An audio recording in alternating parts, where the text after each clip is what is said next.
Hi friends, ఇన్స్టాగ్రామ్లో RC fashion man అని చెప్పి చూసా. ఎలా ఉందని చెప్పి ఒకసారి వెళ్ళి విజిట్ చేశా. మరీ అంత క్వాలిటీస్ ఏం లేవు, మనం అనుకున్నంత రేంజ్ అయితే కాదు. మీరైతే చూస్తే తీసుకోవాలా వద్దని ఆలోచన అయితే వస్తుంది. ఒకసారి వెళ్ళి అయితే చూడండి, నచ్చితే తీసుకోండి. కూకట్పల్లి ముసాపేట, ఈ పిల్లర్ నెంబర్ 893 ఆపోజిట్లో పైన ఉంటుంది. ఇన్స్టాగ్రామ్లో అయితే మాత్రం కొత్త కలెక్షన్స్ వచ్చి విజిట్ చేయండి అని చూసా. అయినా కూడా అంత కలెక్షన్స్ అయితే ఏం లేవు.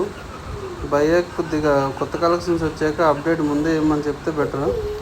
ఎందుకంటే అంత క్వాలిటీ అయితే ఏం నచ్చలేదు. ప్యాంట్స్ షర్ట్స్ అన్నీ ఉన్నాయి, మనం అనుకున్నవి అయితే ఏం లేవు. కొరియన్ ప్యాంట్స్ అన్నారు, కొరియన్ షర్ట్స్ అన్నారు, అయితే ఏం బాగాలేవు. నేను చెప్పేది కాకుండా మీరు వెళ్ళి ఒకసారి విజిట్ చేస్తే మీకే అర్థమవుతుంది ఏంటనేది క్వాలిటీ. ఇప్పుడు న్యూ కలెక్షన్స్ వచ్చాయని చెప్పి చెప్తున్నారు, కానీ అక్కడికి వెళ్ళాకైతే ఏం కనిపించలేదు నాకైతే. మీరైతే వెళ్ళి ఒకసారి చూడండి, నచ్చితే మాత్రం తీసుకోండి. ప్రైజెస్